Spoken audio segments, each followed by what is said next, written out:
made the whole thing over the pandemic. We went into office 3 times. It was like the most YouTube way of making a Netflix show.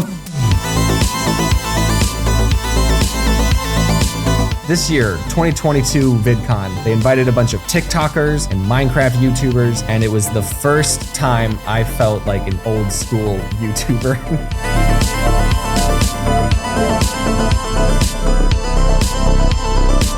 I feel like on YouTube, I kind of have to be careful with the time that I have and the resources that I have. In the industry, they'll just pull the plug on projects like all the time, like midway through.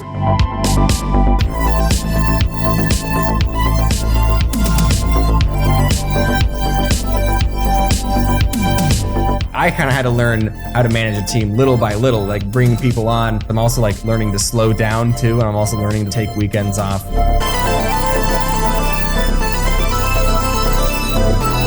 I have gone into the depths, and yes, I will say I'm a furry now. As soon as the zipper went up, James Rallison disappeared from the face of the planet. I was not James Rallison. I had become the fursuit.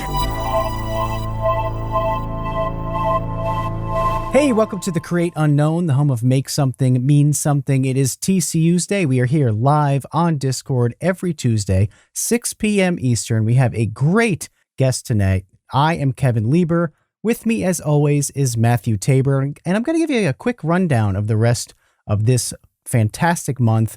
We have Gamer from Mars coming next week. The week after that, we're going to do just a little Matt and Kevin episode because we are really trying to do one of those every month.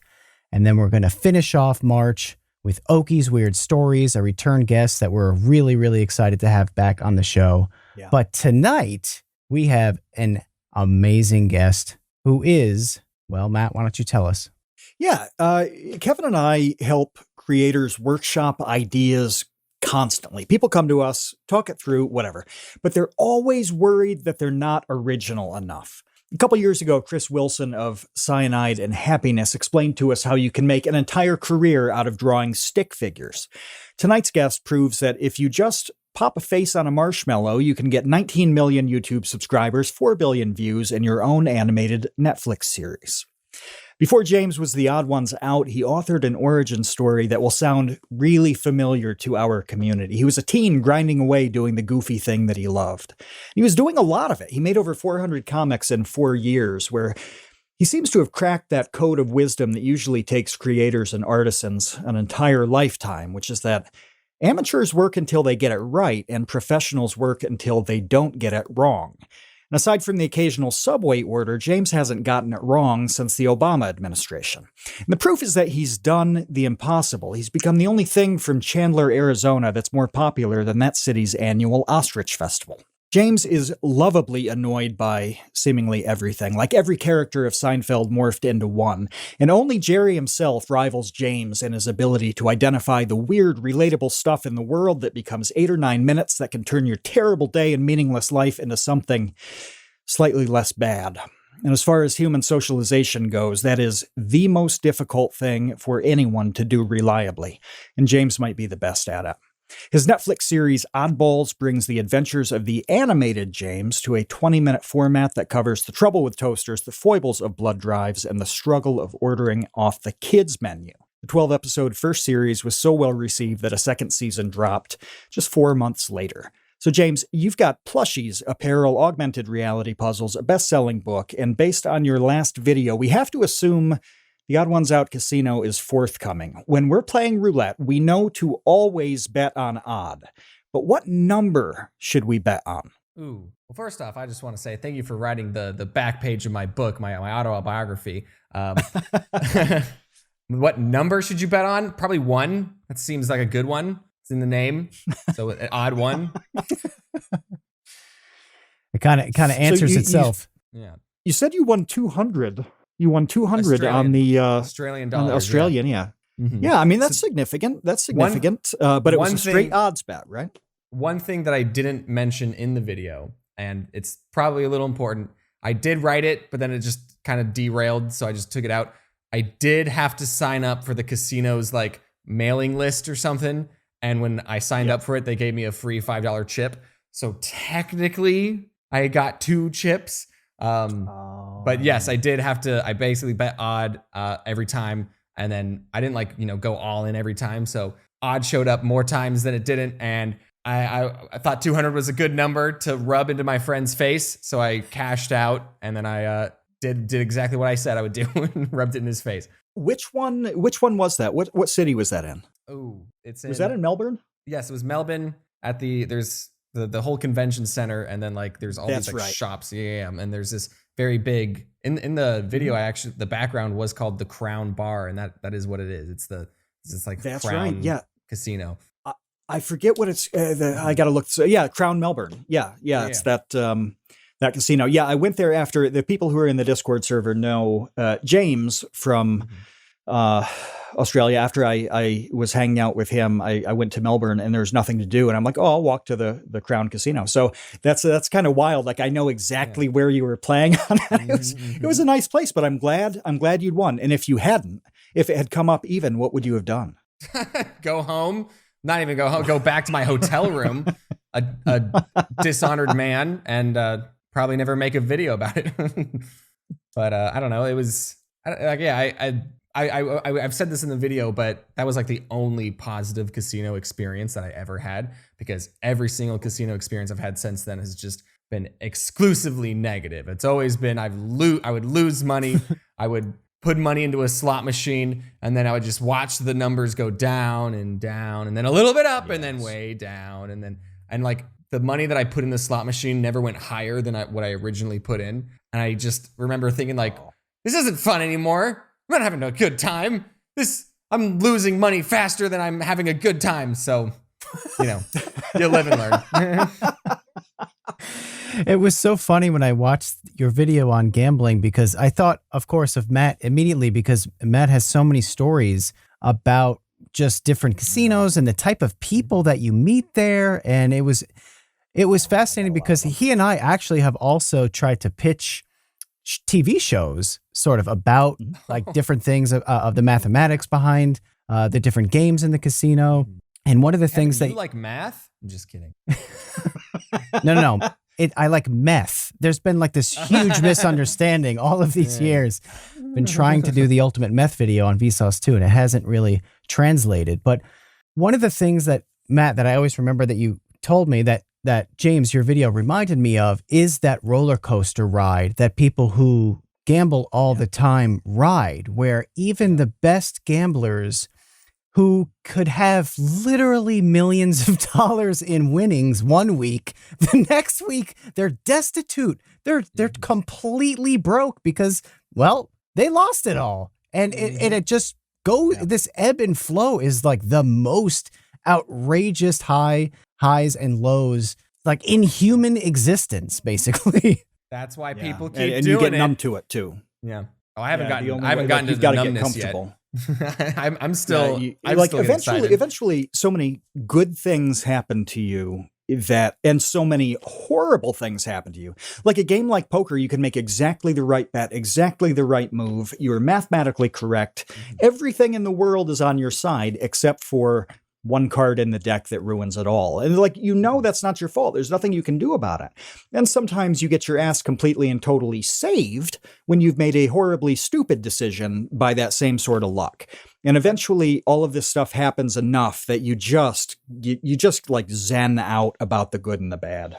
Okay. Yeah. Well, if you play a casino mathematically as well as you can, you wouldn't go into the casino, like if you, I said this in the video, it's like, I was like, gambling's only fun if you don't understand math. And, once you really look at the maths of the casino, things aren't adding up. I remember roulette, when you like hit your number, or at least maybe this is Australia, maybe it's different, but like when your number hit, I think you only get like 5 times as much, or was some, like there's a 1 in 8 chance of something happening, but then you only get 5 times as much of a reward. So even when you win, you're still not winning.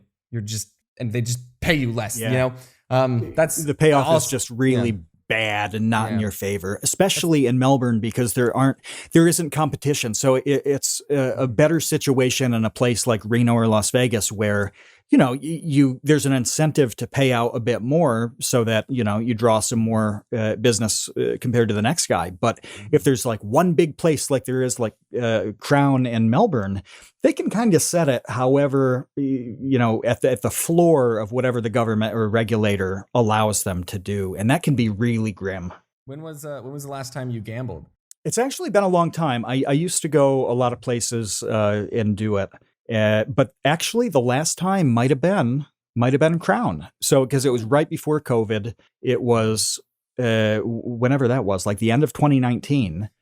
We had a crazy travel year, and I swung through that way. So yeah, my last experience was the Crown in Melbourne. Wow, it all comes full circle. But them setting the odds is one of the most interesting things to me that I didn't know, but it makes perfect sense. Where like with anything, like competition will change the behavior, it changes the market. And in a place like Reno or Las Vegas, on the strip or off the strip, you actually have different, you actually have different odds and different payouts on what could ostensibly be the same exact machine.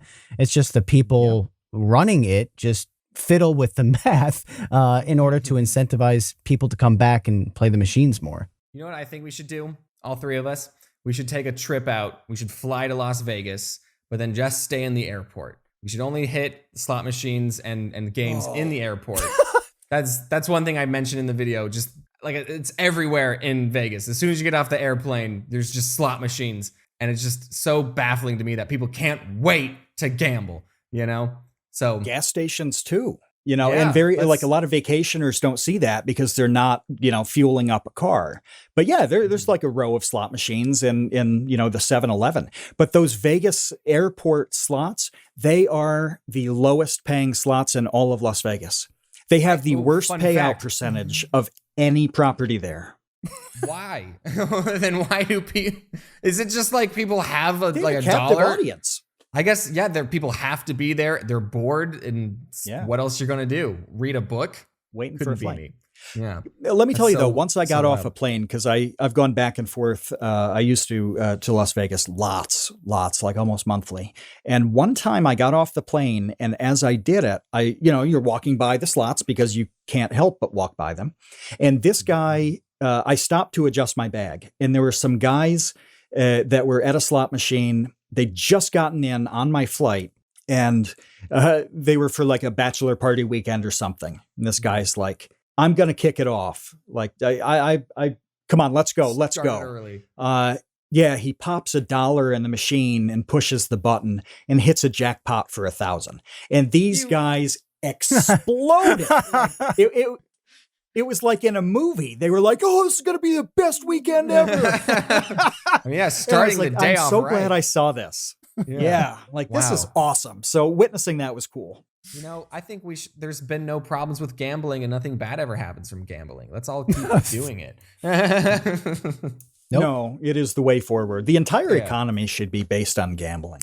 Sure it's like that fantastic meme of the guy mining underground.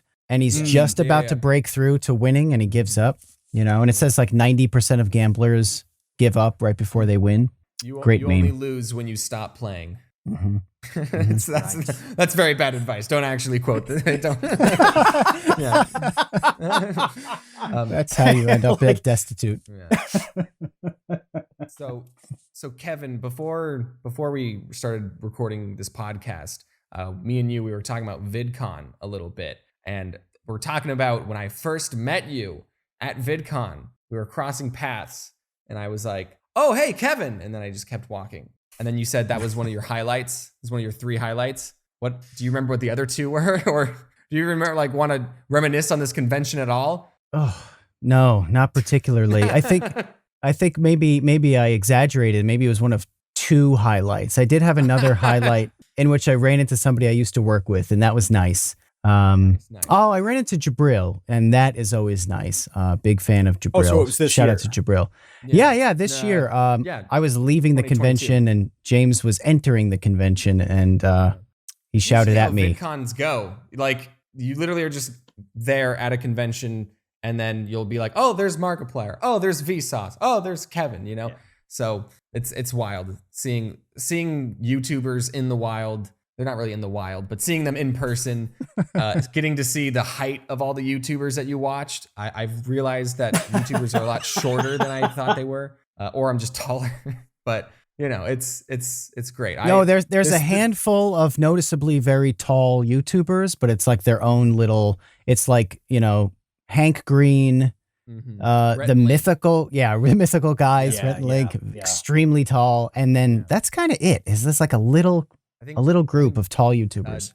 Jimmy of Mr. Beast, he's like 6'4". So Jimmy Marquez is pretty tall, but I'm only 6 foot. I think height is not something only worried 6 about. feet. Yeah, okay. I'm not like a giant, but yeah, it's so funny with the Rhett and Link, because you see them and you're like, oh, Link's like average height and Rhett is a little on the tall side. No, Rhett's really tall, or Link's really tall, and then Rhett is like even taller. So they just together they look normal, but yeah, they're ginormous people. Kevin, I thought of a highlight for you, meeting Charity Croft in the car. And that's the cool thing, is that you kind of don't know who you're going to bump into and meet. And so you can have grueling days and, you know, see all the people you expected to see and like, it's another one of those VidCon days. And then all of a sudden this weird little thing pops and it's only 4 seconds long. And, you know, you've met somebody who you really like. And, you know, for us, that was a podcast guest, and we recorded a really good podcast with Charity Croft. So yeah, it's like, you know, when people describe something as like long lengths of boredom and then moments of excitement, you know, it's kind of like VidCon is a massive, massive slog. And then you get that little thing that pops and you're like, oh, this is awesome. Yeah. It was that, because I know who I will not run into this year is anybody not going. Oh no! Yeah. Oh, Kevin, you're not going. James, you're going. I keep getting invited, so yes. Okay, fair enough.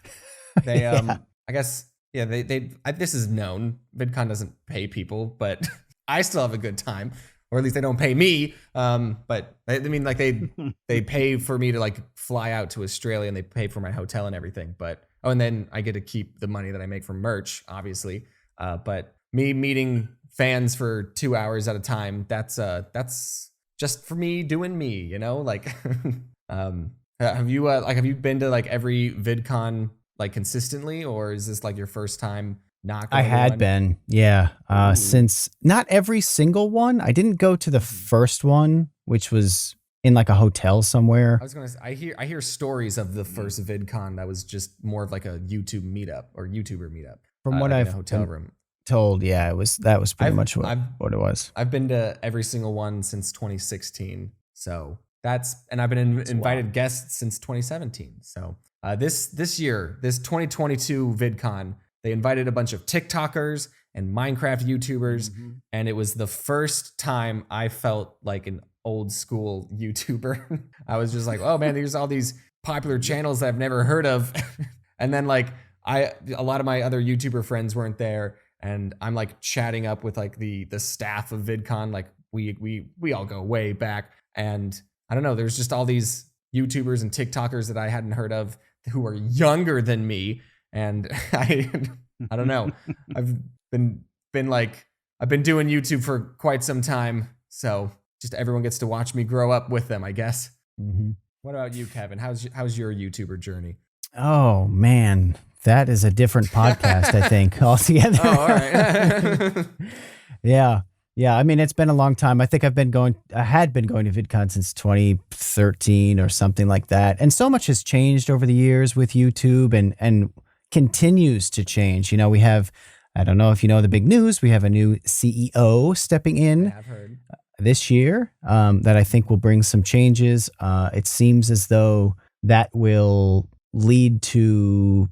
Well, I don't know how much I can say on this, but I think that there'll be more. I don't think I could say much of anything about this, so we'll just skip that. But I think there will be changes, and I'm hoping that they're for the best for creators, which I do think that they will be. I think in the past, some of the decisions that YouTube made were trying to rub elbows too much with traditional media, and none of that really went particularly well. I don't think. And I don't think YouTube thinks either. So I think that there's going to be less of that and more of a focus on sort of homegrown creators supporting people like you, which, I mean, I don't know how much, James, I don't know how much support you need. You seem to be doing pretty much everything you want extremely successfully in every single medium and domain imaginable by humans. Oh, well, thank you. Yeah, that's I was going to say this might, I don't want to brag or anything, but I remember the adpocalypse was happening. I remember people were talking about their videos not getting sent out to subscribers. I didn't really have that much of a problem. I've had a few videos demonetized before, but no, like, age restricted. I've never had my channel hacked or anything. So yeah, I've also been on trending quite a bit, so that's really nice. I've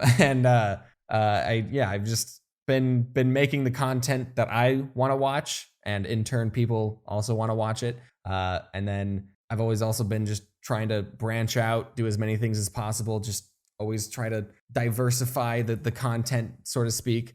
It started out small with books, just reaching out to a publishing agency and telling them what I was and going out, and then it like just little by little branched off to all these other like platforms. And then before I knew it, I was pitching shows to TV studios, and eventually we got greenlit, and then that was a whole ordeal. I don't know how much you want to talk about the Netflix show, but we made the whole thing over the pandemic. We were like greenlit in August of 2020. And then when things are greenlit, it still takes like a few things to like get the team together. We went into office like 3 times, and then, oh guys, we all have to stay home for 2 weeks. See you later. And then the show came out, and I had never seen most of my crew. So, and then, it was, I don't want to say it was bad. It was just different. It was like the most YouTube way of making a Netflix show.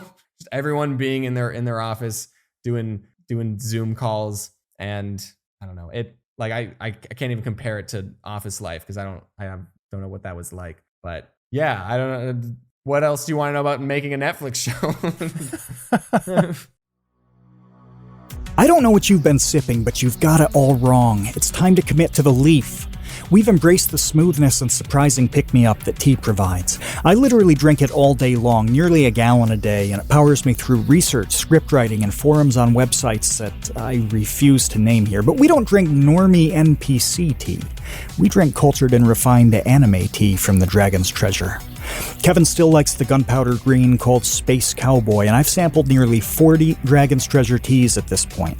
Lately I've been slamming black teas like Kentucky Bourbon and liquefied Berserk Despair. Scottish Breakfast is deep and peaty, and I smooth it over with Sebastian's Morning Earl Grey, which has the best vanilla cream taste I think I've ever had in a cup. Give me a pot of that with a hot meatball sub from Sal's Pizza and Brooks Barbecue Chicken to wash down my last meal on death row. I highly recommend the sampler packs. You'll want to try everything just like I did. I literally have not had one tea that I wouldn't be happy to reorder. The Dragon's Wings membership fuels new tea experimentation, and the Tea of the Month Club provides a regularly scheduled surprise.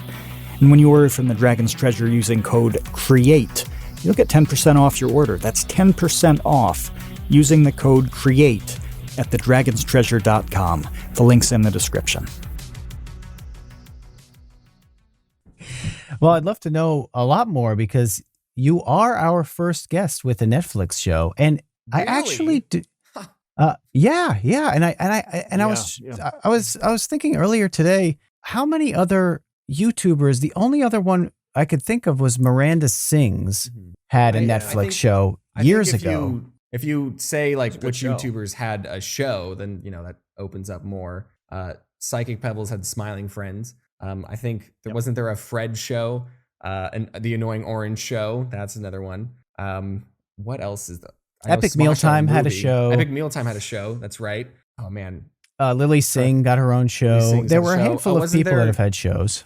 Wasn't there like a TikToker Hulu documentary? See, this is now I'm showing. Oh, I don't know about that. I want to say Charlie D'Amelio had a Hulu show. I hadn't seen it, but yes, I'm in the circle of YouTubers with a show. So welcome, I guess. Yeah, but the Netflix circle is small. That's my point. Mhm, That's its own little tiny circle. I know of a couple of creators that have had HBO Max shows. Rosanna Pansino had one. And I think Oh yeah. I think Blogilates had Rogers one too. was Okay. bad about Final Space. Mm-hmm. Oh, There's probably right. there's probably a big one that we're missing, but oh well. um, it was. I honestly think it's a little funny when I started my YouTube, I kind of just made videos in my bedroom, recording audio in a closet and stuff, and then little by little I like started building this team where I was being like, all right, this person can help color assets, this person can do backgrounds, this person do storyboard, and then I like just adding more and more people to the team, and it was like slowly building to like this whole pipeline. And then I go into Netflix and then I learn, oh, they're pretty much doing the exact same thing that I'm doing, just at a much bigger scale, So I like had sort of made this like pipeline on my own without really even like going to like learning about it or anything. So it was just kind of fun, especially doing it over the pandemic when everyone was like at home on their computers. It was just, I guess, the whole process like taught me so much about production and how to work with artists and how to get people to do work while not being able to see them in person. So it was a nice experience working at Netflix. Oh, and then I got to tell people too, like when people like came over and they were like, what do you do? Instead of me having to be like, so there's this YouTube channel that I have and I could now be like, you have a Netflix account? That's me, so now I'm Netflix now. Yeah. Yeah, you've got to do the what was the Tom Hanks movie where he was the ship captain? Captain. You've got to do that the meme where it's like, I am the Netflix now. Oh yeah. With your fingers every single time, and just stare at them until they break the silence. Yeah, for sure. Just do that until they they want to make more, I guess. Until they call the police. Yes. Yeah.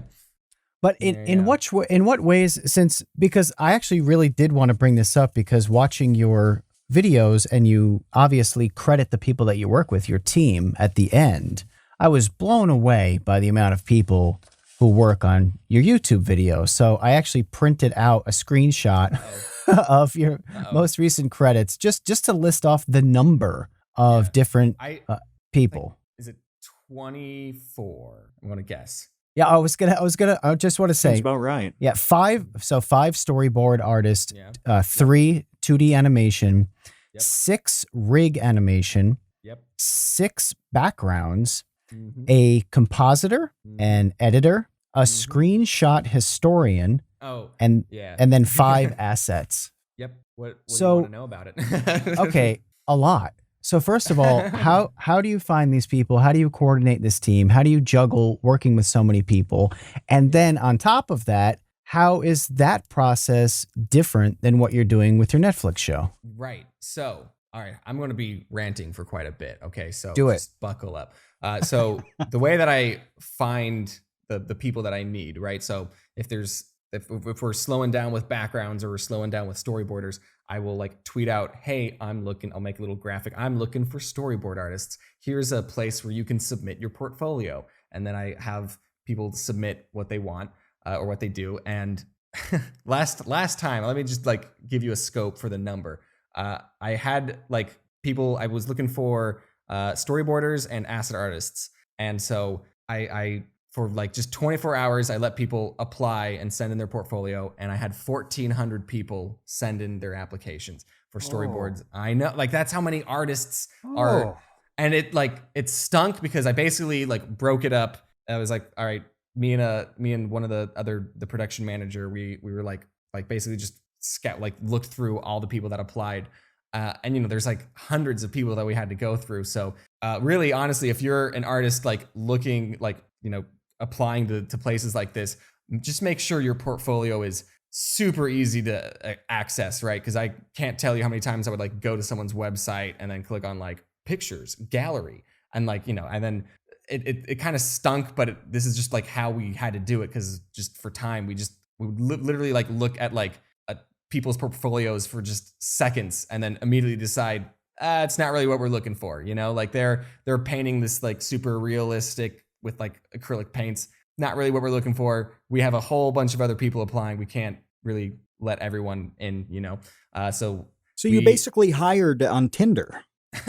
Yeah. We were just swiping right on what we liked. Literally, I was saying if someone applied and they had this like just a blank website that just had this cartoon burger that looked really good and like looked like it fit the style of the Odd Ones Out, I would be like, send this person a test, you know? Like that's really all you need. Just like literally just here's a PNG of what I can draw. That's all you need. And so what I would do is I found 10 artists that I liked, that I like thought had potential and could match the style. And then I would send all of them tests. So I would construct these, like I would be like, here's a storyboard of a burger. Try drawing a burger in the Odd Ones Out style. Like you have to design it and color it, do all these things. So that's what, like, you know, for the asset artists, they would have to like make a burger, or they would have to like make a couch just to see what they're like with furniture. And then they would also like maybe do a bubble person. And I would pay $75 to do a test. Not a lot of places do paid tests. And I know $75 isn't a whole lot, but you know, it was sending out 10 storyboard tests, 10 asset artist tests. It was, you know, we had to be a little limited.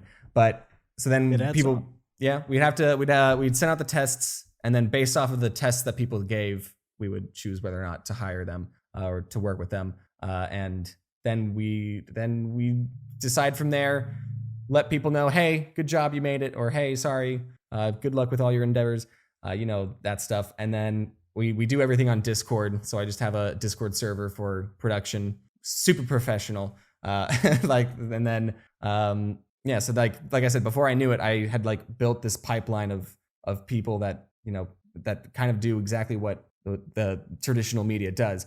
You were looking at how many people were on my YouTube channel, Kevin. If you want to be blown away, look at if you look at the credits on the Netflix show, there's like 100 of people there. You know, there's all these first, like it's crazy how much work goes into just making cartoons move.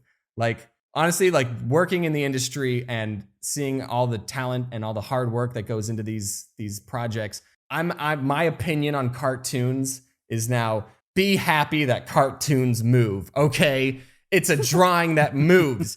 That's amazing. So while all this like Velma drama, do you guys know about Velma, the show? Yeah. I watched a few. Okay, to be honest, I haven't seen anything. So this is totally, I don't know what I'm saying right now is what I'm going to say. But like when all the drama was going on, part of me just wanted to be like, a lot of people worked hard on that show, you guys. And it looks amazing. You got to give it credit for how it looks, okay? So I said, look good, yeah. My how I feel about cartoons is just be happy that they move, okay? You make something then. Jeez. I don't know. People can have their own opinion. That's like another thing too. I've done this video a long time ago about this movie called The Dark Crystal. It's like this 80s Jim Henson movie. Love it. And love The Dark Crystal. Yeah, you're a big fan, aren't you? Yeah, yes. I love The Dark Crystal. And like they also made a Netflix show on that too. And there's like I said, like all the talent and the hard work and the dedication that like went into these projects. And then me, this random guy in his bedroom, is just like, it was a little slow at some parts. It's like, dude, just who are you? You know, like I don't know. So the older I get, the more I've like worked on these projects, I kind of become numb to other people's opinions. Which is kind of sad, because there's good opinions and bad opinions, and part of me is just like, I'm just going to stick with making what I want to watch, and you know, like so all the good opinions and the negative opinions have just blended together, and I just keep on doing what I'm doing and enjoy the process. You know, that's the best way to live life. I mean, you get a whole different appreciation for the sausage when you know how it's made. I mean, I would say that Dark Crystal Netflix show is one of the most visually amazing things that has ever been created anywhere. I genuinely believe that. It is stunning to look at the entire time. The whole thing is like mind-blowingly gorgeous. It's crazy to look at. And every episode was like a movie, you know, like they were like hour-long episodes. So Yeah, and then I'm over here it was a little slow sometimes. Kind of wish they had a ton. And like, it's like, dude, just maybe if you just got off TikTok, your attention span would get bigger. All right, jeez. I don't know. I don't know. I don't know what I'm saying. But yeah, it's great. There was a lot of things that were different from Netflix and YouTube too. Okay, I want to talk about the differences. So there's, we're both making cartoons. So there's a lot of things that are the same, but I feel like on YouTube, I kind of have to be careful with the time that I have and the resources that I have. So I'm like, once something is written and like once it's in the script, and I record it and it's like, it's there, I don't have to I don't write out a whole script, storyboard it, and then go, actually, this isn't really working. I'm going to change all of it. On Netflix though, I don't know, we would write out a whole script for an episode, and then they would go like, the ending's not really working. And we're like, well, the beginning was all leading up to the ending. So if we change the ending, we'll have to change the beginning, so then we had to, change the ending and make an ending that everyone was happy with. Because that was like a big thing on working with executives and them giving notes, is that like, I wasn't going to like just do a note and then not be happy with the final result, So it's like, oh, James can't say this word, then I have to be like, all right, well, now he has to still say a word that I like, So, an executive will be like, I don't like the ending. And you go, okay. And then you change it. And then they go, all right, this is good. And then you storyboard out the whole thing. And then the executive will go, the ending's still not working. And you go, you literally approved the script, but okay. And then you have to like go back and then change up the ending. And then like the whole time you've spent like weeks on this episode. So now you're starting to doubt it. Like, is this even funny still? Or are these jokes hitting? So then at the end of the whole thing, you don't even know if it's funny or whatever. So it's its own set of problems, but we did it. That's like I said, just be happy that cartoons move, So that's like, oh, and that's another thing too, is that like in the industry, they'll just pull the plug on projects like all the time, like midway through, which is another thing that blows me away. Like there's all these canceled projects that they filmed and that they just decided not to make, it's like, what? That's just wasting money and time, everyone's time. So like I said, there's things that the industry is really good at, but they're also just really inefficient in certain aspects. But I guess I'm just used to the YouTube grind where it's once I have the idea, I just go and make it and don't really have any roadblocks. But yeah. Have there ever been any notes so far? You're kind of putting people on the spot here, but have there ever been any notes where it improved the episode and you're like, actually, that was a really good piece of feedback, and I'm glad I changed it? I think like you'll get a note, you'll have your reaction to the note, and then you give it 24 hours, and then you still feel, then you get how you really feel about the note, like then after 24 hours, you're like, actually, that did improve the ending. Oh, actually, this character was weird. We shouldn't have included them in the story. But then there's notes that like there was a whole episode where James and Max, they think that they killed their teacher's grandma. Their teacher is a fly. And then just one day, James just like swats a fly. And Max is like, oh, well, at least there won't be any repercussions. And the next day, the teacher is all upset that, he's upset his grandma's missing. And she was last seen near James's house. So they're like, oh, I think we whacked McFly's grandma. And they like hide the body and stuff. But like the whole episode, they were talking about murdering the grandma, and then McFly is going to murder them. And then we just get a note that was like, can we not say murder as much in this episode? It's getting a little dark. It's like, okay. So then we change it to, I totally whacked McFly's grandma. And then, at one point, Max has the fly in his mouth and he was going to say, my mouth tastes like murder. But now it's, my mouth tastes like crime. So like, there's just like notes where you just kind of have to go, yeah, exactly. My mouth tastes like crime. Like, let's see, we had to compromise that everyone was happy with. There's one joke. I don't even know if I should be saying this. The show's already out, so it doesn't matter. But there was one joke where James and his grandma, who's a 3D printer, they go to a park, and then the grandma, they go on a seesaw, and the grandma's like, is this what kids like doing? And then James is like, yeah, kids love getting high. And he's talking about the seesaw. And that was a fun little like, haha, get it, adults? There's love getting high. And no, that didn't make it through. The executive was like, oh, change that. So now James just goes, kids love getting elevated. So it's not even a joke anymore. So it's, I don't like. Oh, that's a substantial change. Yeah. Like I can, they wanted to, keep it appropriate, I guess. But what I do on my YouTube and then what I do on Netflix were a little different. Like I mentioned, and I did a whole video about gambling, first of all, like I don't think there would ever be a Netflix episode about gambling. If there was, it would be about like gumdrops and not money or something. But we would figure it out. So yeah, they're just, like I said, it's the same thing with the book. Like you're on YouTube, you're your own boss. You can have your mind set to whatever you want to make, and then you make it. And then on other projects dealing with other people get control of your creative freedom, and you just have to come to a compromise that everyone's happy with, So I'm sure you've experienced that before, Kevin. Well, this is something that happens in every industry, and it's actually something that Matt and I have talked about on other projects kind of recently, is that there are always people who are trying to justify their job. And that makes sense. Yeah. Like, I totally get it. Like, no one blames them for that. But at the same time, it's like a lot of times. Okay, let me give you an example. Here is a personal anecdotal example from my own life of someone who I explicitly told not to justify their job to me. And that is this guy that I hired recently to fact check Mindblow. I explicitly told him, I'm like, look, I want you to be, meticulous, put your science cap on, go through everything and let me know if there's a problem. If there's not a problem, that's okay too. So there's no need to like go out of your way to create problems that aren't there. That's not helpful. And I think that sort of attitude is rare.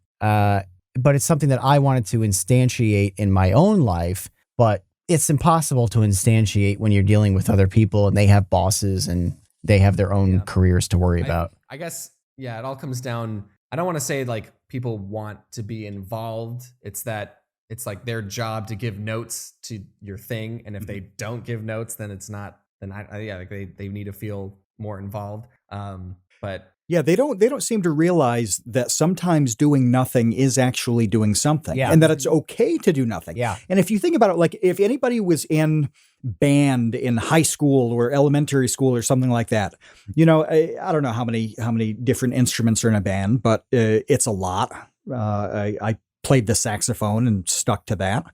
But as you're playing the song, regardless of what the song is, there's almost certainly going to be a period of rest for you and your section, right? Like something else is happening in the song that is not you blowing into the instrument. And that is okay. It's actually designed that way. And Kevin, the thing you pointed out, it annoys me to no end, where it's like sometimes you get feedback that you can tell only exists because somebody felt like they had to give feedback or they weren't doing anything.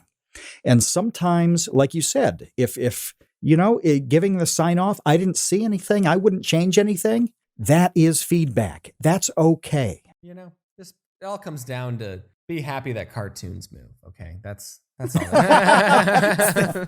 the theme of the podcast. Yeah. Well, hey, I was thinking as Kevin was saying that you've done all of these different things. You're like a North Korean leader, like the way the media treats them, where it's like, Kim Jong-un played golf for the very first time and got 7 holes in one. Well, like regardless of what somebody would say you've done, I think I would believe them. It could be the craziest shit. And I'd be like, oh yeah, no, I bet he did succeed with that. Is there anything that you have done that has just gone pear-shaped? It hasn't worked out. It failed completely. Well, I don't know if you want to, there's gotta be something. I don't know if you want to talk about this, I don't even want to call it controversy, but it's weird. Okay. So like I was, I've always, I guess it might be my fault for just saying yes to every project that has come along and presented itself. My merch guy was like, hey, James, this mobile game company is interested in making a game of you. And I just was like, oh, neat. Okay. And then I did that. And like, so weird that like people call you a sellout or like exactly. They call me a sellout for doing like, I guess more like stuff that like is on my brand or whatever. So I've also done a video in the past where I talked about how mobile games are a scam, and I brought up I like mentioned that there is this mobile game that like it's just this like dumb little game where you're shooting balls and hoops, but then if you like buy the premium pass, then it's like $6 a week for this mobile game, which is like, who's gonna pay a weekly subscription for a mobile game? So that's kind of like what I was getting at with what's a scam. I wasn't saying all mobile games are scams, but a lot of people kind of took that and were like, oh, James said that they were scams and now he's making one. And honestly, also I told my merch guy this, and I told the mobile game people this too. I was like, I wasn't happy with how many ads that were in the game, and they were like, oh, this is just how mobile games are now. Like everyone who plays mobile games is expecting this, da da da. And I don't know, there was just like a lot of backlash on the mobile game. And I was like, all right, geez, I won't do this anymore. And so I've just kind of like quietly not really talked or brought it up. And so that's probably been my biggest failure was that. And you'll live and learn. Like I said, I probably shouldn't have just said yes to every opportunity that presents itself. You really got to like do your due diligence and make sure that this is a project that you want to do, that your fans want you to do, that they want. And also if like, that's another, like I also learned that like everyone has a certain amount of time in the day, right? And so if you like start these other projects, you're really going to start thinning out all the other projects that are on your plate, right? So I kind of wasn't as involved in the mobile game as other projects and stuff. They kind of just took care of all of that. And then I think it kind of showed that it was just a mobile game with my face slapped on it, and it had like the people still enjoyed it. It was still like a functioning game, and there were ads and there were ways you could pay money and stuff. But so many people called me like a sellout and stuff, which I thought was funny, that because like I like my pie chart of how much money I make has always been YouTube. Even okay, now we're going to talk about how much like money that I make. Even like Netflix, I took a pay cut doing the Netflix show. Like YouTube has always been YouTube and merch have always been like where I make my most revenue. And Netflix, I mean, they didn't pay me poorly or anything, but it wasn't the YouTube money that I'm used to. So, but that's not my goal in life, Kevin. It's not about the money. It's about the passion and making cool projects and making cool stuff and working with cool people. And we did that. So now it's on to the next thing, whatever that is. Yeah. We want to help you make something and mean something. And we say that phrase all the time because when you're making something and you know it means something, even if it's just to you, that's when you feel pretty good about what you're creating. The support for the Create Unknown in recent weeks has been incredible.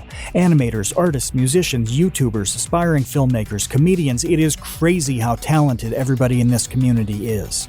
Consider joining the Create Unknown Patreon. Every dollar that comes through goes straight into the podcast and its community.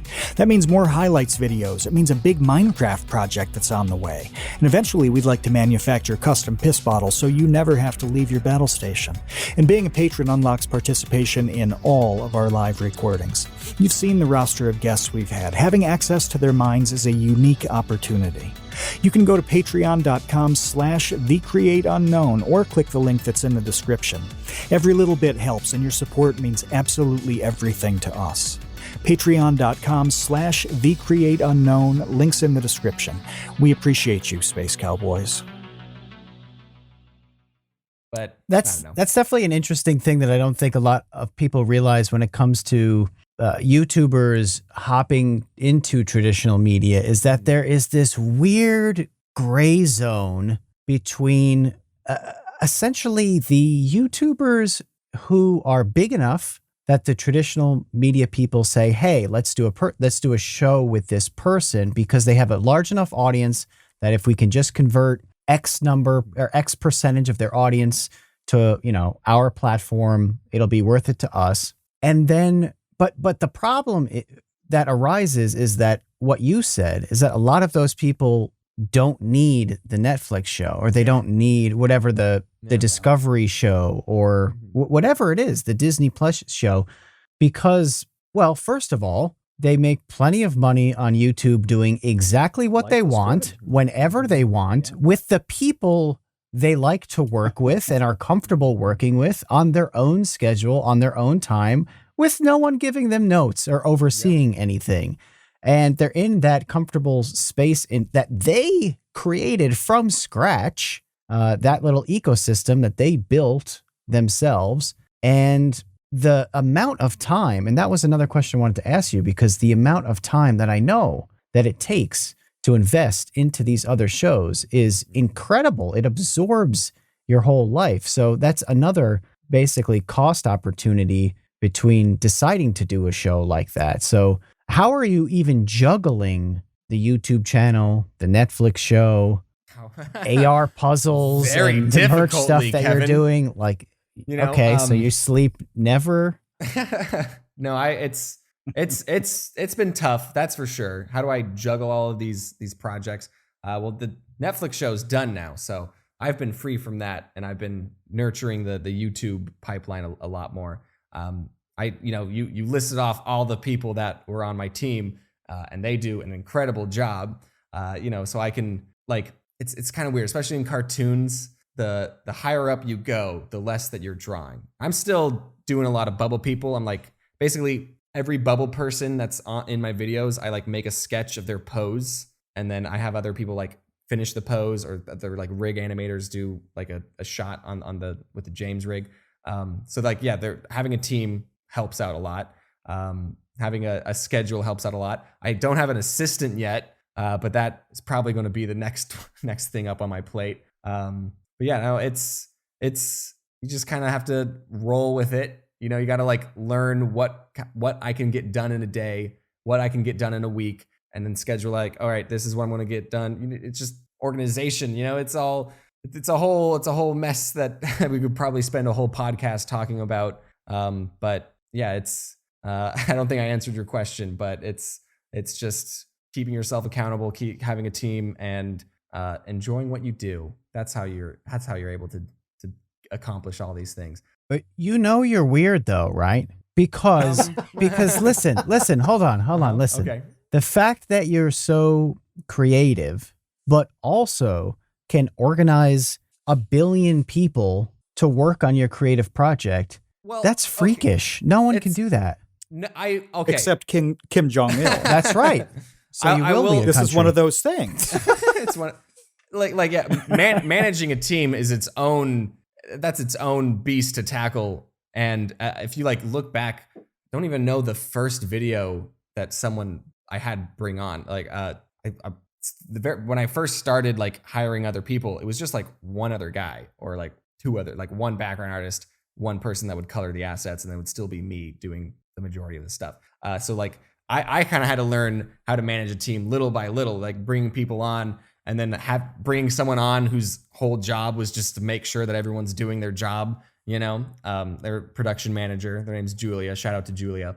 And like I said, it's just day by day, like week by week, you just gotta learn and figure out what works, what doesn't, what you can get done in a week, and then just schedule it out from there. And yeah, I guess it is weird being your own boss, setting your own schedule. And that was like, I think a lot of YouTubers, especially the new ones, they're on this new YouTuber grind where they just eat, sleep, and breathe YouTube, where they are just excited by this venture and all these people that are interacting with them, and they just spend so much time and energy in this YouTube, and it's also like making them a lot of money too. So of course they're going to do it.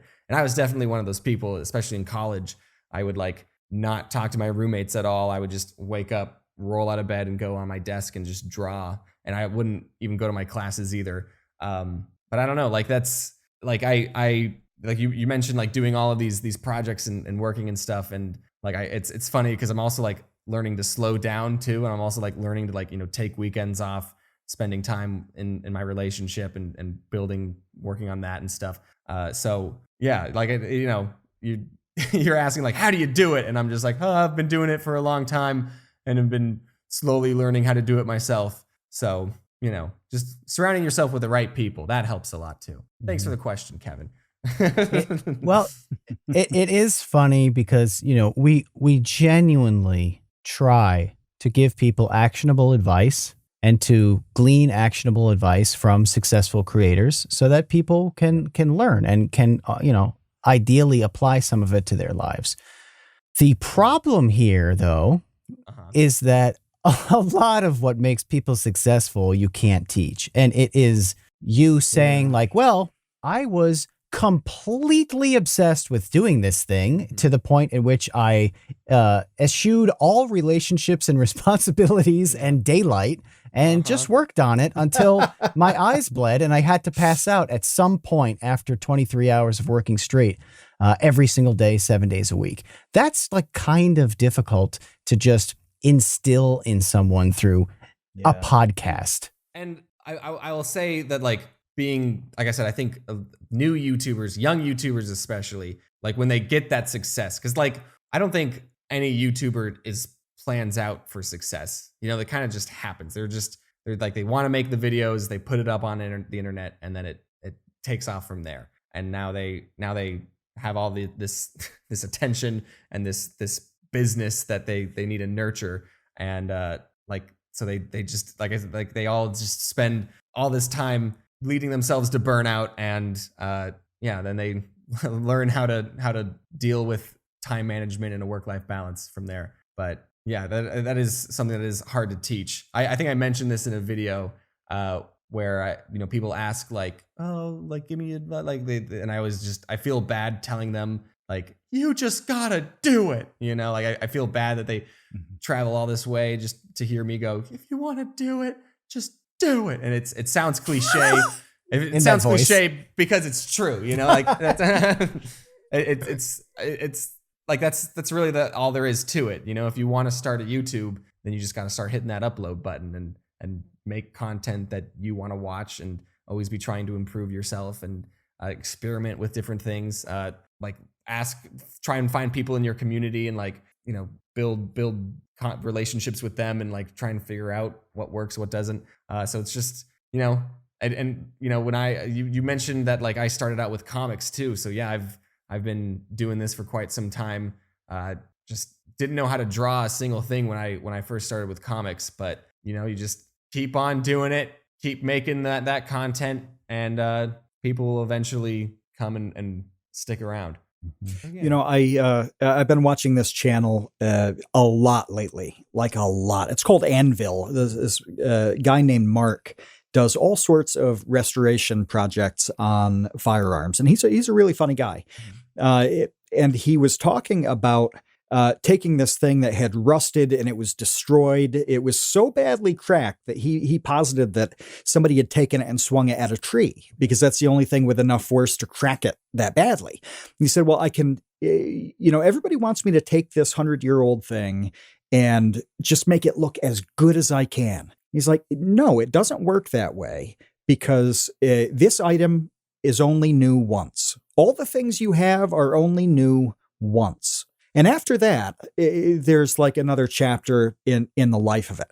And I was thinking about that in terms of people getting started like this. You only have the luxury. So when you begin, you have to remember, like, who are you going to disappoint? Your 0 fans? There are no expectations out there that are going to constrain you. And you only have the luxury of being brand new once. And as soon as you get 1 subscriber, then you have an audience. You're in the spotlight. Everything changes. That's right. It may be a tiny relationship with an audience, but that's there.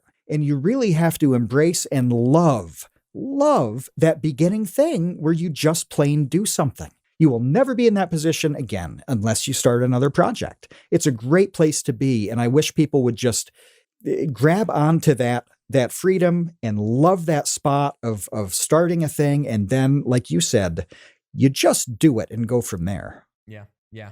I mean, Nike was right. Preaching to the core. Nike was right. Yeah. Well, I have two stupid. Well, one of them's actually kind of serious. So, okay, I have one stupid question and then one kind of serious one.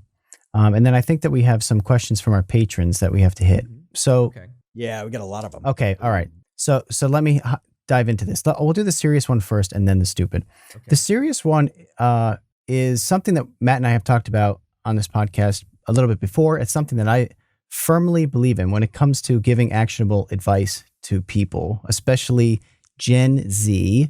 It has to do with some of your most popular YouTube videos, which are your Subway videos. Subway, the sandwich chain, not the underground transportation method. Well, the reason I bring this up is that you talked about how important it is to, at some point, probably ideally earlier in your life, formative years, to have some sort of fast food or food industry or retail work experience. Yep. Yes. Those are when I watched that video and those words came out of your cartoon mouth, I just jumped for joy because I am fully on board with this. It's something that I've talked about before when it comes to like really kind of like younger kids asking advice about getting into YouTube. I honestly think the best advice is to start off by getting some random job, whether it's washing dishes or making subs, painting houses, mowing lawns, or, working behind the counter at Abercrombie or whatever. I don't know. A lot of good stories out of that. It's not just that. Okay, you get good stories. The number one thing that you mention that I think is so important is it's less about dealing with customers, although that's a big part of it. The big thing is dealing with coworkers, because you can't get out of the people you work with. You are stuck with that person for an 8-hour shift, possibly multiple times a week over the course of however many months or years you do this job. And no matter what you have in common or not in common, you have to figure that out and you have to deal with them. And the other thing I just really quick wanted to mention is that the reason this pops so strongly in my head is because I just read a study that details the precipitously dropping labor force participation rates year over year, generation over generation, especially really for all age brackets, which is alarming, but really alarmingly for 16 to 19. So basically high school kids, even when Matt and I were in high school, pretty much about 45 to 55%. So we'll just split the difference. We'll split the difference and say half. Half of kids in high school had a part-time job. Okay. Some kind of job. Today, it's like less than a third. And they are predicting that in the next 7 years or so, it'll go down to a quarter. Whoa. So like 1 out of 4 will have a job. So the data is in on this. And the data suggests or tells us that high school kids are not working anymore. So this is the type of advice that actually might be useful coming from us old geezers to say, hey, maybe you should get some job you don't want to get for minimum wage and learn how to deal with customers and learn how to deal with coworkers. It might make you a better person and you might be more equipped to deal with life afterwards. Yeah, there's definitely a lot of valuable life lessons that you can learn from a minimum wage job. And you definitely want to do that when you're living with your parents and don't have a mortgage or, utility bills that you have to pay for. Because you're not going to be able to afford them when you're an adult. I did I mentioned this. You said that like all these high schoolers aren't getting jobs and stuff, and I actually had a hard time when I was up. So my parents were like one of those people that are like, oh, you're 16, get a job, and I would apply to a bunch of places. I applied to a bunch of fast food and retail places, and I would get interviews, but I guess I must have just bombed every interview, or they just saw my face and didn't like it, and then I would not hear back from the majority of people that I applied to. So I don't know if it's that high schoolers aren't wanting to work, or if like the Subways of the world are just, they would rather hire a retired 40-year-old like that, just So I make cartoons on the internet. I can't really tell you about what the economics of the world is, but I definitely agree that there's a lot of important life lessons that are taught through suffering, the suffering through fast food job. So I thought you were going to ask, like, why do you think the subway connected with so many people? And I honestly don't know. It's just, I don't know. Like when I said that people should work in a fast food or retail job, I was more so getting that so they could all understand what it was like. And then they could, when they're an adult, empathize with the people that are working in that industry too, which is also another important life lesson, is that once you see the pain that people that working these jobs put you through, you can empathize with those workers more. And then dealing with the coworkers, having to just put your emotions and just work on those and find ways of interacting with the people that you don't choose to interact, that you don't get a choice to interact with. So yeah, I agree. There's a lot of important life lessons, and just makes you a more responsible adult in the future. So yeah, gaining a level of gratitude. That's a really important thing too, for the people, to not treat them like trash. The people who are getting paid to make your sandwich, have some patience and don't yell at them when they squirt the mayo on the wrong side of the bread, which actually doesn't make a difference because it's getting closed anyway. Right. That's what I said. Was that the stupid Well, look, question? I do want to. I want to throw a piece on top of this, that not only should you do a job that sucks, preferably several of them, but if you're physically able, you really should consider doing some work that is manual labor. Ooh. Because you need to know what that's like too. That is, you take all the things that James and Kevin have talked about with the interpersonal stuff and the retail stuff. That is tremendous. And there's another side where feeling effort is a really big deal down the line. And sometimes, like, you have to do something where it is hard, it is something you hate, and there is no alternative to you just doing it, right? Mm. If there's a horse stall that needs to be cleaned, somebody has to shovel that shit. The end. Right. There's no smart way to do it. There's no willing it out of existence. There's no putting it off, because then somebody else will have to do it. There's no way around it. If you have to move a pile of wood, you move that pile of wood. And doing that kind of thing and realizing that you can come out on the other side of it and be intact, you're alive, you feel good from accomplishing the thing, that's nice too. But you realize it's not a really big deal to do something that you truly hate doing. And it unlocks an absolute God mode once you realize that it's actually okay to just pound out something you hate. Yeah. That takes so much anxiety out of life. Definitely, that is true. I was going to say, like getting overwhelmed by tasks is usually a lot worse than doing the task, Yes. That's a good. Yes. That's a really good way to put it. Great line. I love that.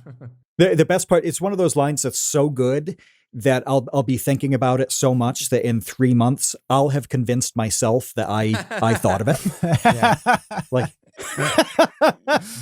It's like, I can guarantee you that sometime in June I'm going to message Kevin on Slack and be like, I got a good one for the podcast. Yeah. We're going to do a whole podcast on this line I just came up with myself. Nobody else. All right. So let me apologize. This. Yeah, right. Exactly. The proof is in the bites. Let me apologize to Gen Z if they're trying to get one of these jobs and no one is hiring them. That sucks. I've been in that position too, and that sucks. Yeah. Keep going. You only need one person to say yes. That's right. That's the best part of it, is you only need to succeed on this one time. Yeah. That's true. Frustrating though. Okay. Along the way. There's life lessons in that too, so. That's true. Yeah. That's true. Here's my dumb one. You only need one giant streaming service to say yes to your pitch. Yes. Anyway, my dumb one is about M&Ms. Okay. You are closely aligned with M&Ms.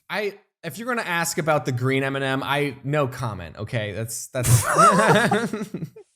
I want to ask just generally about this controversy over eliminating all of the anthropomorphic, lovely so M&Ms. I don't think this. What are we doing? This isn't the answer that I think you want to hear, but I hate it, and I hate you for asking. Okay, like it's so stupid.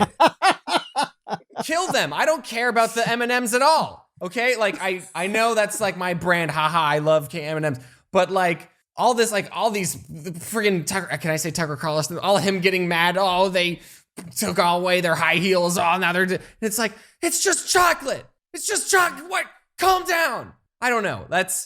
You're making me heated. No, I don't care. Kevin, what have you done? And I just proved that you do care because of how angry you got over how much you don't care. I see people. You just cracked his hard candy shell. That's right. Kevin, you realize we just gave free publicity to M&Ms, right? And I realize that I've done that too in the past. So, like, the M&M executives, they're loving this. The people on Twitter upset. It being on Fox News, they're like, wow, I'm sure all these people talking about M&Ms, more people are going to be thinking about and buying M&Ms. And I just am sick of it, okay? I don't care about the M&Ms. I'll eat them if presented, and I'll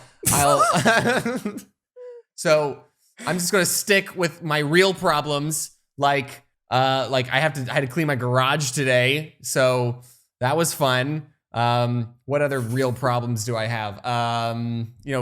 Getting floof on a walk. You just got through it though. Oh yeah, cleaning the garage. You just pounded it out.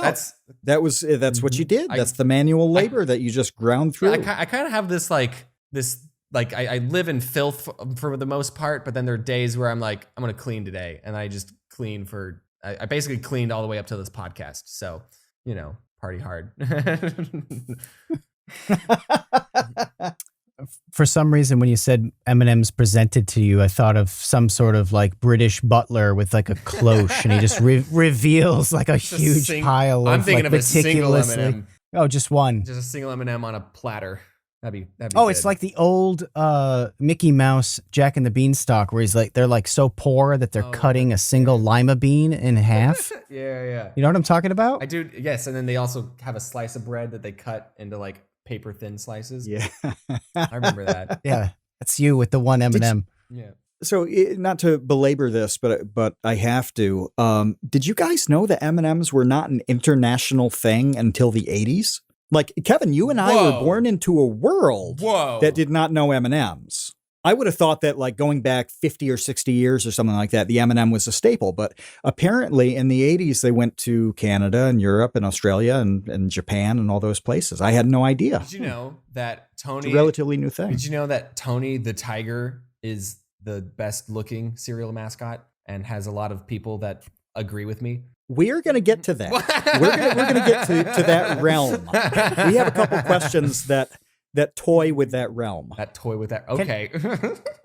Can we just go into that realm right now? I would like to enter that realm. What the ooh woo realm? A little bit ooh woo, sprinkled with some oo. if you're up for that.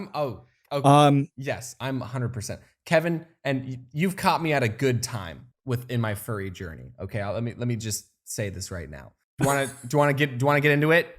Yes. Okay. Yeah, go for it. So I've been dancing this line of, am I a furry? Whoa, he has a furry. And I've never like explicitly said it. But like I said, you've caught me at a good time. I have gone into the depths, and yes, I will say I'm a furry now. There you go. Was that so hard to say? I think this might be the first time on the internet I'm saying that. And in fact, I'm also I'm doubling down, and I'm going to call out anyone who has a fursona and a fursuit and they say they're not a furry. I've met so many people that are like, haha, here's my character ref sheet. And I go, oh, is this your fursona? And they're like, no, I'm not a furry. Stop lying to yourself, okay? I was in the same boat as you. Just accept it, okay? I see some people in the Discord call, they have like furry profile pictures. You better say that you're a furry, okay? If you have a furry profile picture, you're a furry. If you have a character, an OC that is an anthropomorphic animal, you're a furry. If you have a fursuit, you're a furry. That's all I'm gonna say. And yes, you have to accept what I say. So we need you to say a little more though, because you said that you recently got to that point in the journey. What tipped you over into just going all out with it? Man, we should have started with this in the podcast. We definitely should have. So okay, all right. Oh boy. Okay, so this is I'm gonna be a little vulnerable for a second. All right. So I know furries. I have furry friends. I've even been to furry conventions before, and this one time there was a furry convention in California, and some furry friends were like staying over at my house, and they brought their fursuits, their full fursuit, okay? The whole zipper and shoes and everything. So there's a fursuit in my house. I'm not stressing out about it, okay? But then that night, those friends were like, hey, do you want to try it on? When is this opportunity ever going to present itself again? Sure, I said, I'll try on a fursuit. Listen, you put on the whole bag. It feels like a carpet, like a big carpet on you, and you're like, oh, that's whatever, huh? Put on the little gloves. Oh, look at that. I'll have to like do this because there's only 4 paws. Put on the shoes. Okay. And then as soon as the head went on and the zipper went up, James Rallison disappeared from the face of the planet. I was not James Rallison. Had become the fursuit. I don't want to say his name because I don't want to dox him or anything, but like all of a sudden, like my legs bent and I started like doing dumb little poses like this. And I understood what all the what everyone was talking about, So I don't want to say that is what tipped me over, but that definitely was a turning point, Have any of you ever put on a fursuit or had the desire to put on a fursuit? No. Okay. I guess I have a complex answer. I have a complex answer to this. Yeah. And so I was the Crayola bunny. Oh. At a carnival in 1998. Uh-huh. And so I had to spend the entire day wearing that suit. So what does that make me? That's a mascot suit. That's did you have to like pretend to be the character at all? Did you have to like for all the little kids? Yeah. And then like when someone's, you have to go, like you're not allowed to talk. So you have to go like, oh, like it's, right. I also did theater in high school. So there's a lot of that I channeled into. That helps. Yeah. But yeah. And then I've also, like I said, I've been dancing on this furry line for so long. I think this is just my belief, is that when you say furry, people have this idea of like what that is, and like, they just project and assume what you are. But like, there's such a wide variety of people, and just saying furry doesn't dictate who you are and what I guess it dictates what you like, but it doesn't dictate like what you are as a person, right? There's furries that this is another thing that I learned. There's like all these furries in like tech industries and like in like really high respected fields. Did you know that the sensor in your smartwatch, this little green light right here, was designed by a furry named Spoticus, and he has this like leopard fursuit, and you Google this right now, a little smartwatch furry guy, okay? Like, so it's like, I think so many people are like so quick to like not jump into the furry boat, and I'm sick of it, Kevin. I just want people to just draw dumb little animals and be happy. And so that's what I'll say on the topic. We should start a conspiracy about this. About like you're saying they're everywhere. We should really push that. So like take the anti-Semitic things about Hollywood and be like, furs run Hollywood. Have you furs run the tech industry. They're pulling the puppet strings. Have you seen Puss in Boots? You can't look me in the eye. I've seen pieces of it. You can't look me. The death character, right? That was I don't know this for a fact, but that was 100% designed by a furry. There's like, come on. All right. They're growing up, they're getting jobs in the industry, and they're putting their personas in movies. Okay.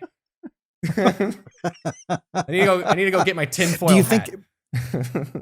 Do you see in different things, does that happen where you see a thing and have a sense that whoever's behind it has some connection to furries? Any animal that walks on two legs is connected to furries. like, and it kind of doing the Netflix show. Originally we had this whole like storyline planned out for the alligator character, but then that ended up getting cut. So there was like a reason why there was like this alligator best friend and what he was and blah blah blah. But now it was just an alligator, a bipedal alligator best friend, and so and now here I am accepting. So yeah, if there's a anthropomorphic animal, then there's probably some furry involved. So yeah. Well, we're going to kick off questions with this. The first one is from Isaac, who is a confirmed furry, and he actually popped a photo of meeting you into the episode chat. Let me see if I can paste it again. Oh, I'm wearing the same shirt. Uh-oh.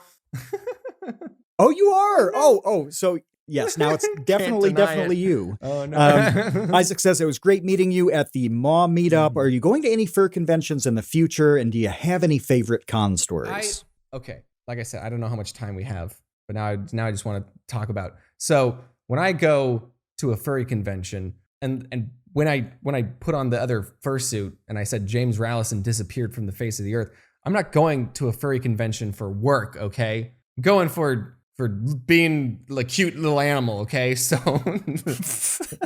I keep talking about furry. I've only been to 2 furry conventions, okay? And the first one that I went to, I had the little blue dog head, and weirdly, the internet knows the blue dog head, and it was actually funny because like when I was just walking around at like myself, I got stopped a few times, but then when I put the blue dog head on, then like a line would form. So at the furry convention, everyone wanted to meet the blue dog. But I've been to another furry convention, and I can say this because no one will ever know, but a friend let me borrow their fursuit, and I was able to just incognito go around, and I had a great time. Life-changing time. So yeah, so I if I ever go to another furry convention, you won't know. All right, so I'm sorry that you have to find out this way.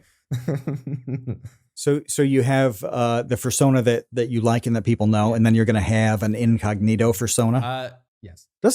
How do you do that? Isn't it almost like I'm not trying to be funny about this, but isn't that almost like cheating on your real persona? That is a good question. No, because, okay. Like philosophically, it seems like there's an odd thing to this. Okay.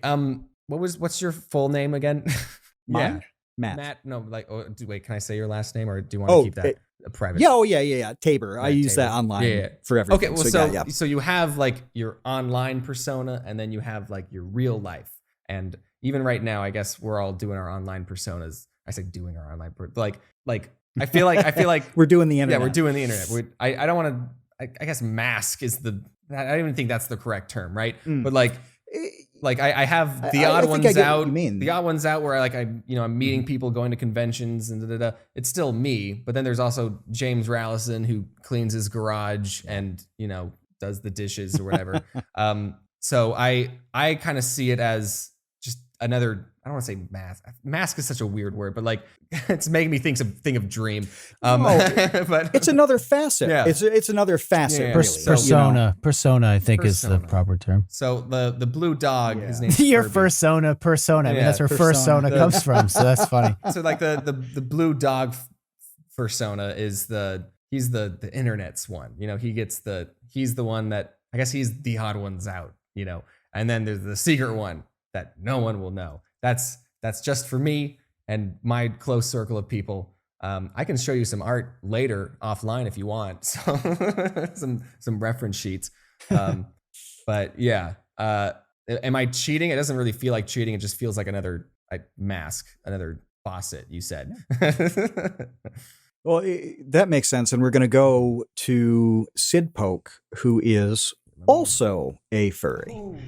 Sid Poke with the Imaginary Badger channel, which is fantastic. Sid Poke says, to someone who wants to be an independent creator in the future, Would you recommend making animation or making comics? And what about something in between, like motion comics? Comics are definitely a great place to start, because comics are like, that's how you do your storytelling. That's how you do your staging, your writing. That's like really focused on in comics.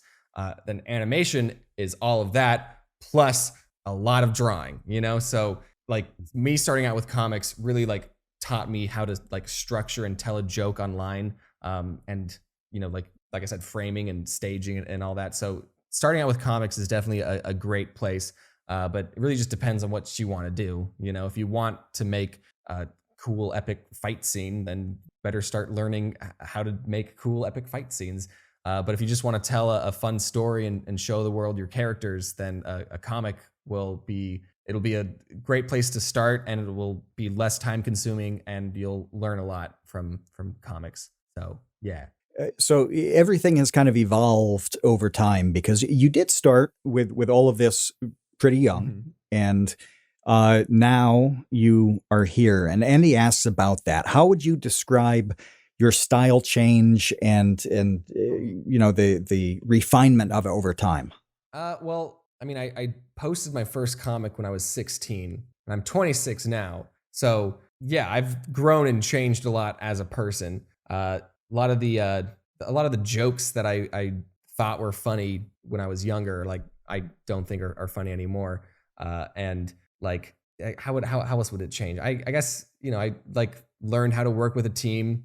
I've learned like actually not a lot has changed now that I think about it, because I still, when I think of a joke, I go, oh, this would be a fun joke to, tell the internet. The only thing that's changed is how much time it'll take before the internet hears it now. So like, I'll think like in the past, I would think of a joke, do a little comic and then post it. But now I think of a joke and then I have to record it and then animate it and then do all these other things to it and then post it. And then like months go by and I don't think the joke's funny anymore. But, like yeah, so just what's changed, just me as a person, really, just my tastes change, my sense of humor's changed. I still, I'm not a completely new person, but I guess it's just more mature, I swear now.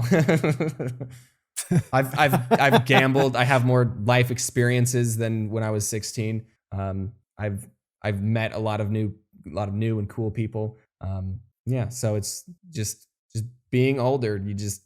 Your outlook on the world changes and it grows as a person. Mm-hmm. And I also I'm a big believer in the people you become the people that you surround yourself with. I think there's like a study or saying like you become the 5 people that you're closest with. And so I don't know. I've learned to like surround myself with people that I respect and care about, and so it's all good. I'm good.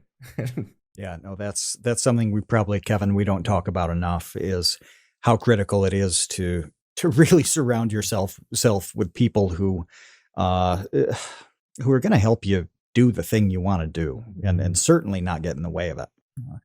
Yeah. I want to pull one in from Venture Addicts, because Venture Addicts has a question from Caleb, who is 10. Okay. And Caleb is asking about when you were young, did you want to have a YouTube channel? Because in the way the timeline works for you, you're a really weird spot on the timeline of YouTube coming up, and you getting older.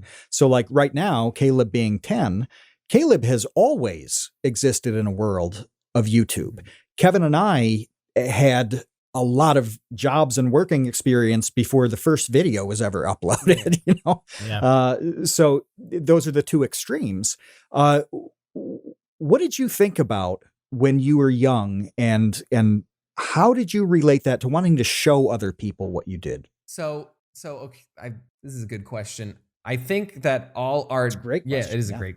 I think all artists, they kind of they express themselves differently, and I would always express myself by making dumb little comics and then showing them to my friends. So people like have asked, like I had a question before. They're like, "Did you make art and then people told you to share it, or did you make art to share? Mhm. And I really thought about it, and I was like, I think I've always made art to share. Like I always wanted to make a little comic and then show it to people and get their reaction. So, you know, I've ever since I was young, did I want to like be?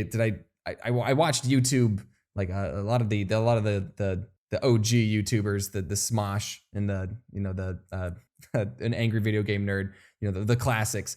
But I guess I never really considered that as my career. You know, I never thought like, ooh, this is something that I want to do. I did want to work in cartoons, and when I would always read comics growing up, and I wanted to be a webcomic artist for a long time. So that's where I got my start.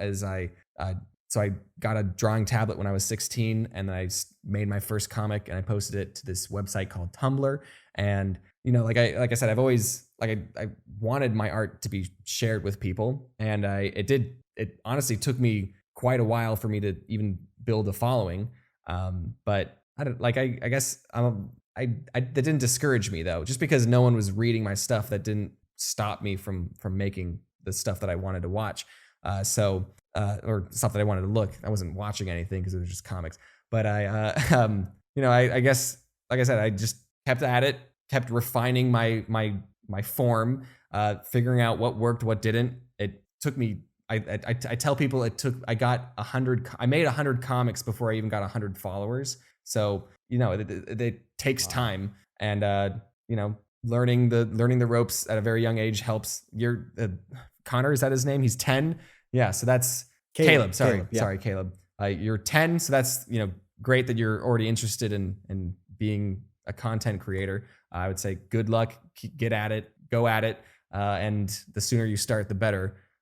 So and also have fun with it. That's an important step. Just have fun with it. So yeah, this is it's like that meme where you're talking about that, and I'm thinking the best time to start on a creative project was yesterday, but the second best time is right now.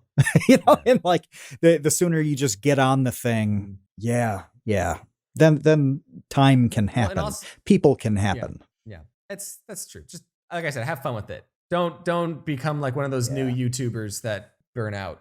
But you have a healthy relationship with work. Okay, you're only 10. You have plenty of time. Don't worry. Were there any other Patreon questions? Yeah, we got a couple. We can machine gun these a little bit. This one is from Weezer Good Sister, who's been a huge fan of your channel since 2016. Jeez. That's an OG. Yeah. That is an OG. If you could live in any time period, which one would you choose? Jurassic. Really want to know what a T-Rex looks like. Because we just have guesses. What about you two? What time period would I have to live it, or can I just visit? Oh, there is a difference, isn't there? Yeah, I think visiting is the implication is like you check it out and you come back safely. Exactly. I don't know. I would probably say mid 1700s. Always had. Really? Yeah. Why? Founding fathers. What is it about that era? Yeah, I think it's exciting. Things are starting to come together in the world. I think it would be fun if we had a time machine. If we could like get George Washington or Benjamin Franklin, bring them to the present day, and then just drive around Los Angeles and just give them a tour and be like, here's the America you're building.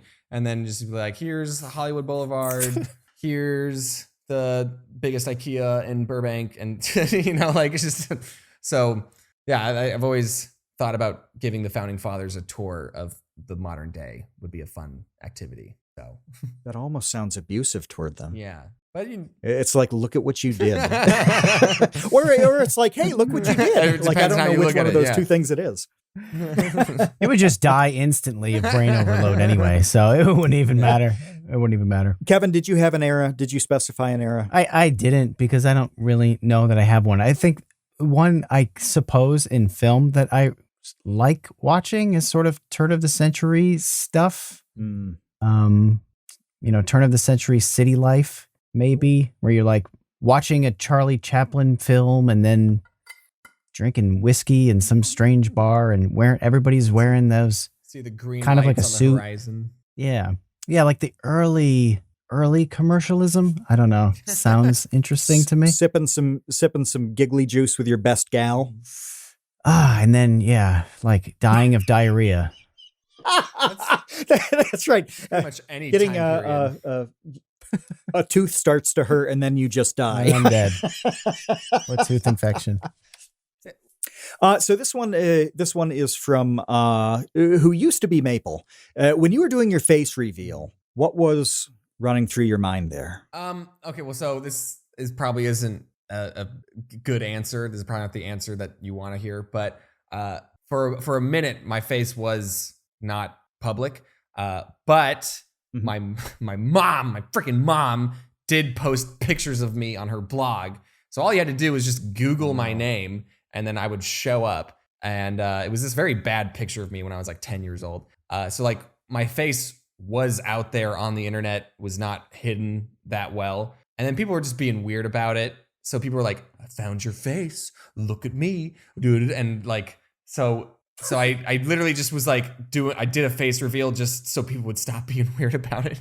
And I don't know. I don't know if you saw or if you remember, like I did this joke where I was doing a Q&A and someone was like, will you do a face reveal? And then I was like, I will do a face reveal, but I want it to be this dramatic thing with a lot of build up. And then it just like cuts to a real like me and I just go, okay. And then it like, that was haha. So I even turned my face reveal into a joke because I don't know. I just didn't think that a face reveal was that big of a deal because it's just me. I'm a guy. So like I joked that it was how little it was, you know? So what was going through my head was all the weird people will stop being weird now. That didn't happen though.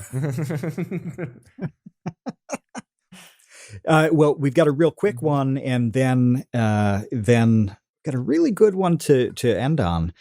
This is from Chinchilla, who is a fantastic artist. How delicious are you, Marshmallow Man? It's a good question. Like a 4. Good 4. Good solid 4.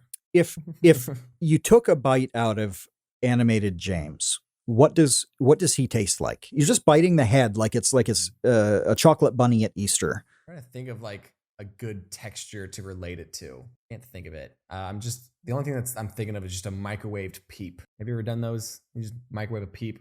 So it's kind of. Don't they explode? They expand and get all soft. Oh, okay. They swell. Yeah. But I know like that's just a marshmallow, you know. So I can't. So like I'm trying to think of like a texture that I can relate Bubble James to, but nothing's come to mind. Maybe like a warm bean bag. Warm bean bag. Yeah. That's good. Yeah. Oh, I hate thinking about that. Yeah. Well, this one is from Andy, who wanted to say thanks for meeting so many people at VidCon, talking to them. Andy said that he had a great time meeting you, and you signed your game for him. And yeah, we saw some of that as well, and you were just fantastic with everybody, and that does mean a lot to all of those people. Andy's question is weird, and that's why I love it. He wants to know what your scariest art experience has been. Oh. And that's such a tough question to Scariest? process that I want to see where you go with it. Yeah, that's the game here is what does that mean? So I don't know if I would describe this experience as scary. This was just like I guess a sad point in my life. But I was very new to YouTube. This is I was off doing college in a different state. And all this also isn't really art related, but no, this is art related. Like, so I was moving out of my parents' place for the first time, going to a different state. Didn't really like know anyone that was there. You know, my parents drove me up. We unpacked, got to see my dorm, which first impressions was not great. It was very cramped and messy, and it's just not a fun place. You know, like then it's such a weird experience, but they just go, all right, goodbye, and then drive off, and then you're just there in a college campus by yourself. And then I'm like, ooh, okay.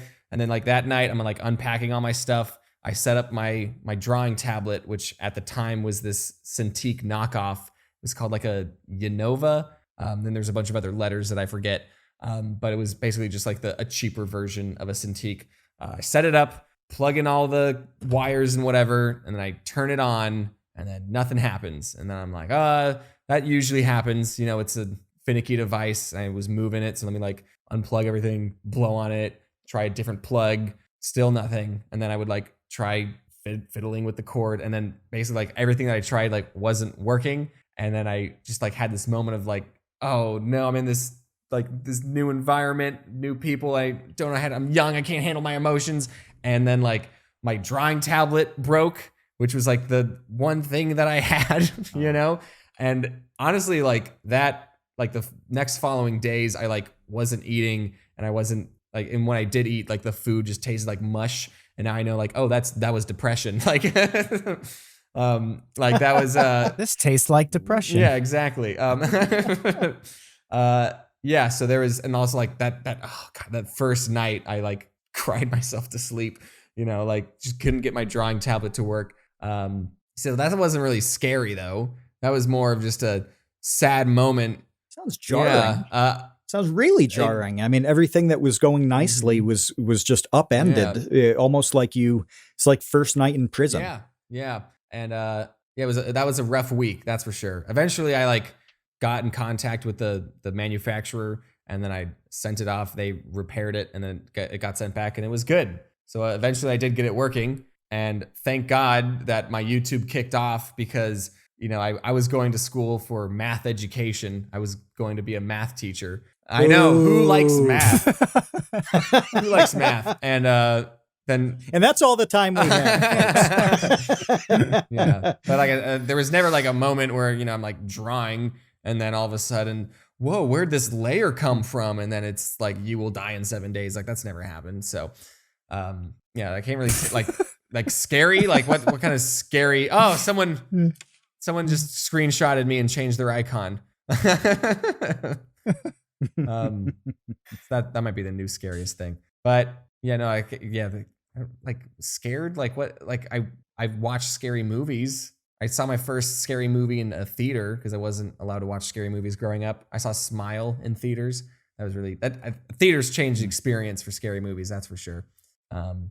Really nervous anxiety that qualifies to me as like a scary art experience. There must have been something that pushed you to just that feeling where it's like, oh, I have no idea what's happening here, and I'm not sure if I enjoy this anymore.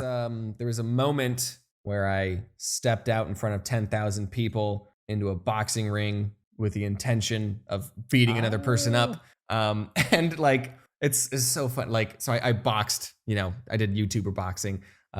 Which we didn't even touch on, but you know, that was definitely a very scary moment. But then after that moment, a lot of things didn't become scary. So after I did that, like much later, I was at a karaoke bar with some friends, and my friend was like, are you going to go up? And I'm like, yeah, probably not. Are you? And he's like, no, I'm too nervous. And I was just thinking, like, after you do boxing, bar karaoke does not intimidate you whatsoever. So like, yeah, boxing was scary. I know it's not art related, but I made a video about it. So yeah, it was art related. Yeah, but what was the karaoke song? My go-to is All Star by Smash Mouth or Never Gonna Give You Up by Rick Astley. So that's the most internet meme songs ever. Yeah, that's so what funny. do you want from me? That's awesome. Yeah, nothing. It's perfect. Yeah. It's perfect. And I also love your advice on anxiety exposure therapy. Just box. Box in front of 10,000 people, and everything else is much easier. To come beat you up on your birthday. I didn't choose that life. I didn't choose that method of getting over fears. It just sort of happened. It chose you. Yeah. Awesome. Well, I have one question for you that we always like to end on with all of our guests. But before that, I need to address the elephant in the room. And by elephant, I mean whatever that taxidermied creepy thing behind you is that, I'm sorry, people listening on audio cannot visually enjoy, but there is some sort of stuffed animal in the background that is unidentifiable to me. What is it? I just wanted to spice things up. Her name's Rachel. Just wanted to like I said, if it wasn't here, this would just be a big empty room. So, you know, before this podcast, I was like, what sort of visual stimuli can I provide with the people that are watching this for some reason? So I just pulled out me and my girlfriend. We really like taxidermy, so I say we like it, but like awesome. we have our collection's small right now. We're working on it, but this is Rachel. I forgot what animal it is. Not a weasel. Well, we don't even know. All right, we'll have to follow up. You'll have to send me a message later once we know what Rachel is. I guessed because weasel, my curiosity and is then insatiable. I guessed weasel, and then my girlfriend was like, "It's actually a West Highland blue snout, blue tongue, blah blah blah," and I forgot the name. So It's decently large. I mean, you know, we're not talking bear sized here, but it's not a chipmunk either. Yeah, it's pretty big. Oh, he's getting the mystery Getting animal. Rachel. yay! Oh, that's cool. Yeah, that's awesome. Yeah, it has like a weaselly head, but it has Yeah. pretty long legs, Right. and then is sort of spotted as well. Interesting. Spotted coat and the long tail. That's Mhm. that's really neat. Yeah. All right, we needed to get that in. I needed to address the weasel in the room. All right, here's the last question, James, and we'll let you move on with your life. And the question is this: what makes an interesting person? That's the deepest, most open-ended question at the very end. Yeah. So like, I'm starting to think, or I'm starting to like come to the realization that, you know, life is all about experiences and having new experiences and stuff, you know, like trying new things and going out of your comfort zone. What makes an interesting person, I think, is, I don't want to say it's someone with a lot of experiences and new experiences. I think it's someone who's willing to try new things and willing to try to, you know, get out of their comfort zone. So what makes an interesting person is someone who just like wants to do something, if that makes sense. And also, you know, there's also just some people that really just drain the energy out of a room. So people that complain too much, they're not interesting. If I had to give a deep philosophical answer, what makes an interesting person? Someone who's willing to try new things. And now when I say that out loud, it kind of sounds like I'm peer pressuring people into like if I, you know, was offering you drugs or something and I go, well, interesting people, like, okay, yeah, be smart about it. Interesting people do heroin. Yeah. Did you know that? Yeah. I don't know. But like, you know, like if you're at bar karaoke and you're too nervous to do it, but you know, you gotta try, you know, you gotta get out of your comfort zone and just try. Like, Did the other guy sing? Did that guy so who was too nervous end up he singing? ended up singing with a friend. So it was two people. That's good. Yeah, exactly. Hey, So that yeah, works. You know, it's trying. Yeah, Good. exactly. So yeah, like that's Okay. What were some of the other answers? Because I actually want to know what other people have said about what makes an interesting person. Well, we actually cut together sort of like a highlight reel of them last year that you can check out. Billy the Fridge had a great one recently, which was essentially someone who's overcome hardship. Okay. So someone who has had like great challenge in their life and they've ascended beyond it in some way, or, you know, they've sort of gotten over, and I don't want to say gotten over it, but they have, Made good out of ascended. it. They got Yeah, through made it. good They got through it. Yeah. And ended up on the other Excelsior. side, a more interesting person. Yeah. So, Yeah. but your answer to me, I immediately thought of the Dos Equis guy, the most interesting man in the world. Oh yeah. I don't know if you remember those commercials, Yeah, I remember those. Yeah. which is a valid answer. Yeah, and I think it's a good litmus test too, where you basically said like somebody has to do something. They've got to be into something. They got to do something. And if they don't, there's probably not a lot of substance there. Mhm. You know, and it kind of doesn't even matter what they do. If somebody tells me it's like, yeah, I go on internet game sites and play checkers for 7 hours after work every night. I'm like, all right, I don't want to do that. That's weird and sounds boring, but tell me more. Like, this is interesting. I like the fact that you're really into it. So I think that's a great measure of somebody being interesting, is just plain doing something. And that's been an answer before too. I'm not- blanking on who said it, I'm but not being pretty- passionate Oh, being about passionate. something. Okay. Yeah. being passionate about something, whatever it is. It doesn't matter if it's collecting Fabergé eggs or playing checkers. Everyone has that one thing that they can hyperfixate on, you know. I don't know. Yeah. All right. I think that we put together a good episode, James. And thank you so much for coming on the show. It was delightful. Yeah, we didn't get to boxing. I mean, look, man, your CV here is like a little bit like, you know, in like an old timey thing where someone would unscroll a proclamation from the king and it would just roll down the hallway. Can I ask you a question, Kevin? Yes. When are you going to fight in Creator Clash? Yeah. Okay. Yes. Look, I have been. Yes. In the seniors division. Seniors division. Look, I have spoken with Ian about this. And I had a whole conversation with him about it. And the answer is not anytime soon because I'm completely horrifically out of shape. And I can't, you can't really box when you're horrifically out of shape. So I did tell him, didn't stop if I get into a position in which I could train for boxing do it properly, like our friend Chris Raygun has been doing. I don't know if anybody's been following that on Twitter, but Chris Raygun will be boxing Froggy Fresh, which is going to be a clash of titans this coming Creator Clash. Well, but in my current state, not good. Yeah. Well, sorry we couldn't get into the importance of being healthy with your body. Yeah. Well, next time. And next time too. Next time we're going to hit taxidermy hard. Yes, we'll start with taxidermy. Very hard. Okay. We'll start with taxidermy. I have a lot to taxidermy. ask about that. Literally, don't And then ask we'll talk me about that cats. because I enjoy it, but if you are like, how does the process work? I'll be like, they just kill an animal and then fill it with plastic.